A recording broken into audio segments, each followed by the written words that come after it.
Bismillahirrahmanirrahim. Assalamualaikum warahmatullahi wabarakatuh. Untuk video ini saya akan membahas tentang langkah-langkah dalam analisis PLS dengan variabel intervening menggunakan Smart PLS. Jadi ada 7 tahapan, di mana yang pertama adalah kita harus menyiapkan data dalam file Microsoft Excel dengan format CSV. Kemudian langkah kedua kita membuka aplikasi Smart PLS, kemudian membuat new project dan sampai dengan melakukan pengujian hipotesis. Bisa di screen untuk langkah-langkahnya agar nanti lebih mudah dalam pengaplikasiannya. Kemudian untuk penelitian ini saya mengambil kasusnya seperti ini, kasus ekonomi ya. Jadi di sini ada variabel X modal usaha, variabel Y-nya adalah kesejahteraan dengan variabel intervening perkembangan usaha. Jadi gambarnya seperti ini, gambar model penelitiannya seperti ini. Berdasarkan gambar ini kita dapat melihat bahwa hipotesisnya atau tujuan penelitiannya adalah yang pertama adalah ingin mengetahui pengaruh langsung antara modal usaha dengan kesejahteraan, kemudian antara modal usaha dengan perkembangan usaha. Yang ketiga adalah perkembangan usaha dengan kesejahteraan, dan juga ingin mengetahui pengaruh tidak langsung antara modal usaha dengan kesejahteraan yang dimediasi oleh perkembangan usaha. Jadi ada 4 hipotesis yang akan kita uji.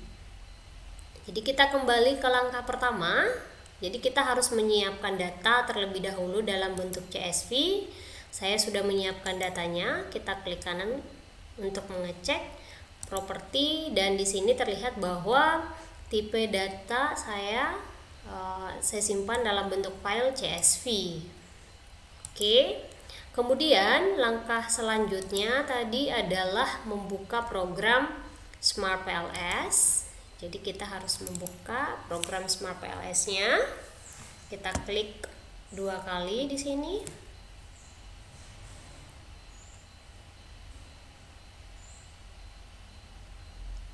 Nah, ini adalah tampilan dari Smart PLS.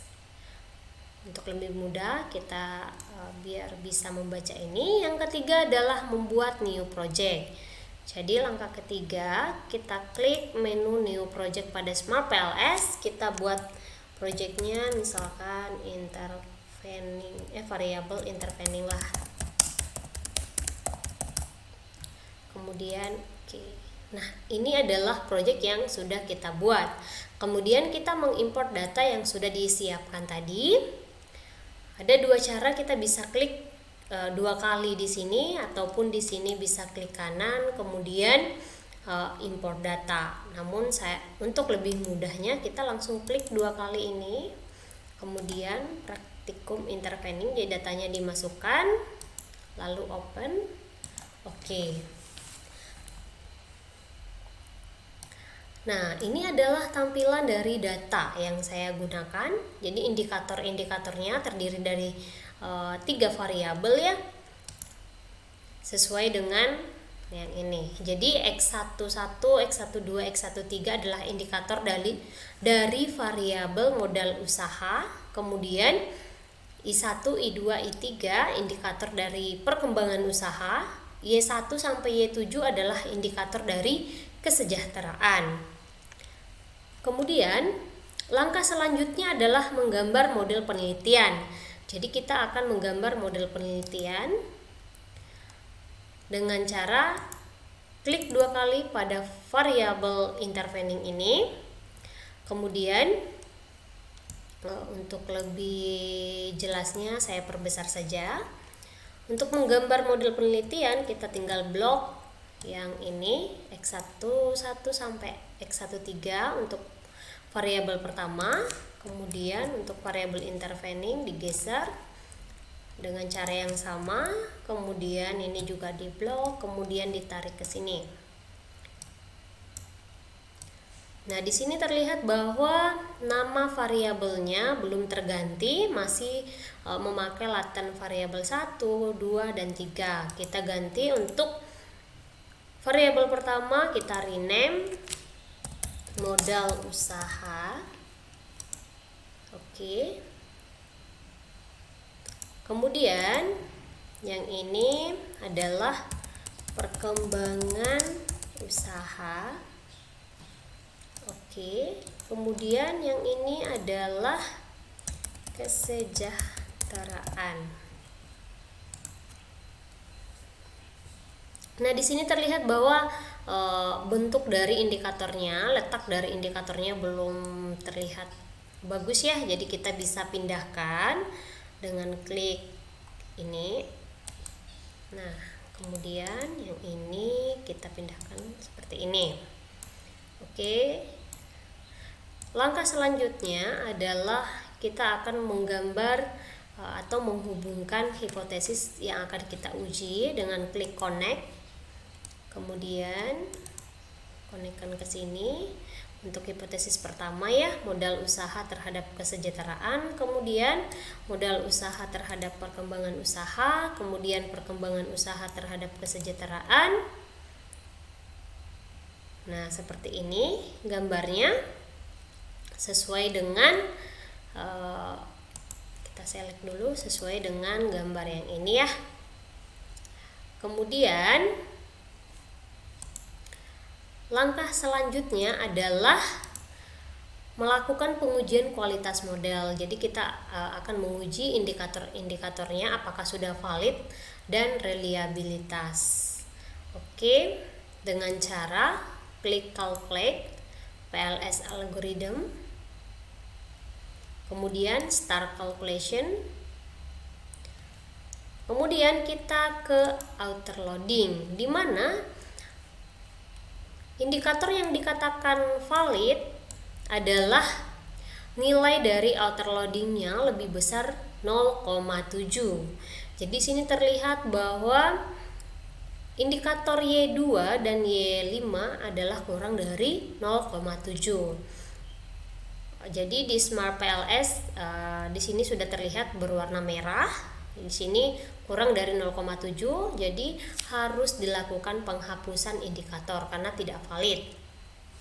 Untuk melakukan penghapusan indikatornya, ya kita catat terlebih dahulu ya Y2 dan Y5 ya. Kita ke sini variabel intervening.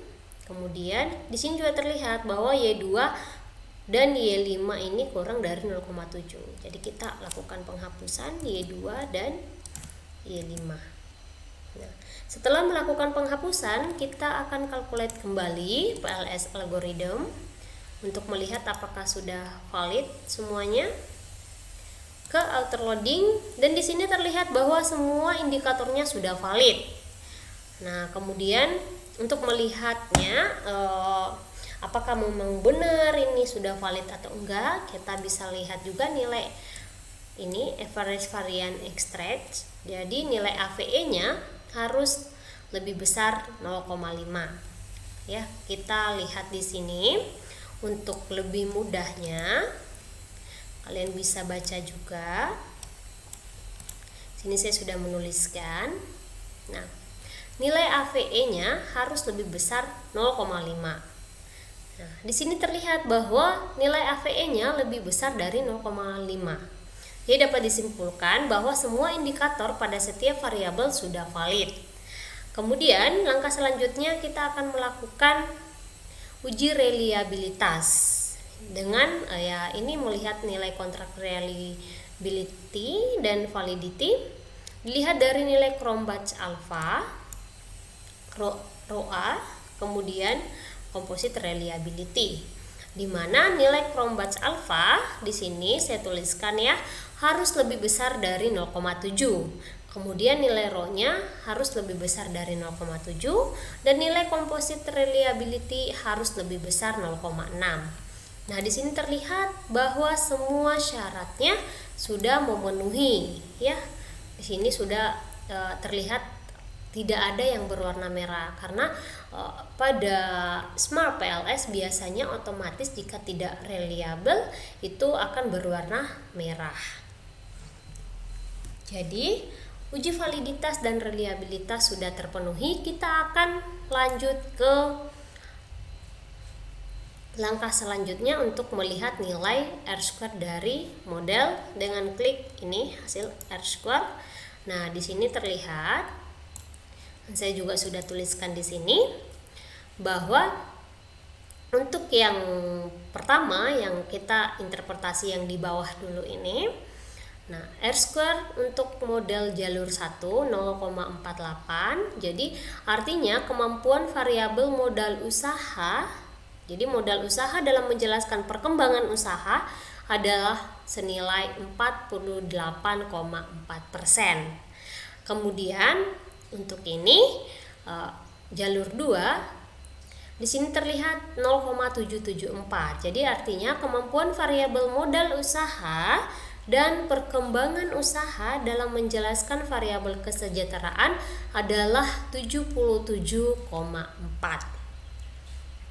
Oke. Langkah selanjutnya adalah kita akan melakukan pengujian hipotesis sesuai dengan langkah ketujuh. Jadi melakukan pengujian hipotesis dan melihat pengaruh langsung dan pengaruh tidak langsung. Jadi untuk menguji hipotesis, kita bisa klik untuk diperbesar variabel intervening. Kita kembali ke model penelitian, kemudian kita klik calculate, kemudian bootstrapping, start calculation. Nah, ini adalah hasil dari pengujian hipotesis atau bootstrapping yang telah kita lakukan. Kemudian langkah selanjutnya adalah interpretasi dari hasil tersebut. Jadi untuk melihat pengaruh langsung, kita tinggal klik pad coefficient. Nah, ini adalah hasilnya. Kemudian kita akan melihat nilai p-value-nya. Nah, untuk lebih mudah saya sudah menuliskan. Jadi saya sudah menuliskan di sini. Untuk pengaruh langsung, nilai p-value-nya jika lebih kecil dari 0,05 maka terdapat pengaruh langsung antar variabel tersebut. Nah, di sini terlihat bahwa hasil dari pengaruh langsung antara modal usaha dengan kesejahteraan memperoleh nilai p-value-nya adalah 0,725, yaitu lebih besar dari 0,05. Jadi dapat diartikan tidak ada pengaruh langsung antara modal usaha dengan kesejahteraan. Berdasarkan hasilnya dapat dilihat ya. Di sini modal usaha dengan kesejahteraan tidak ada pengaruh. Kemudian kita lihat lagi modal usaha dengan perkembangan usaha. Modal usaha terhadap perkembangan usaha. Nilai p-value-nya adalah di bawah 0,05. Jadi dapat diartikan bahwa terdapat pengaruh langsung antara modal usaha terhadap perkembangan usaha. Kemudian untuk perkembangan usaha terhadap kesejahteraan di sini terlihat di bawah 0,05, yang dapat diartikan bahwa terdapat pengaruh langsung antara perkembangan usaha dengan kesejahteraan. Ya, jadi dapat dilihat berdasarkan model ini, dapat dilihat bahwa modal usaha tidak terdapat pengaruh langsung antara kesejahteraan, sedangkan modal usaha terhadap perkembangan usaha dan perkembangan usaha terhadap kesejahteraan itu mempunyai pengaruh langsung. Kemudian kita akan melihat pengaruh tidak langsung. Untuk melihat pengaruh tidak langsung, kita klik specific indirect effect. Di sini terlihat ya, pengaruh tidak langsung, di mana hasil nilai p-value-nya 0,000, yang artinya di bawah 0,05, dapat diartikan bahwa terdapat pengaruh tidak langsung antara modal usaha dengan kesejahteraan, yang dapat pula diartikan bahwa variabel intervening atau variabel perkembangan usaha berperan dalam mengantarai atau memediasi hubungan antara modal usaha terhadap kesejahteraan. Jadi, tadi sudah dilihat bahwa untuk pengaruh langsung antara modal usaha dengan kesejahteraan itu tidak ada pengaruh. Namun, ketika dimediasi oleh perkembangan usaha, jadinya terdapat pengaruh tidak langsung. Jadi, modal usaha dengan kesejahteraan yang awalnya tidak ada pengaruh, namun mempunyai pengaruh ketika dimediasi oleh perkembangan usaha atau diantarai oleh perkembangan usaha. Ya, sudah cukup jelas ya. Di sini terlihat bahwa perkembangan usaha ini berperan penting atau berperan penuh dalam memediasi pengaruh antara modal usaha terhadap kesejahteraan. Karena yang awalnya modal usaha tidak berpengaruh terhadap kesejahteraan jadinya berpengaruh karena dimediasi oleh perkembangan usaha. Oke, mungkin cukup sekian dari saya. Jika ada kurang mohon dimaafkan. Wabillahi taufiq wal hidayah. Wassalamualaikum warahmatullahi wabarakatuh.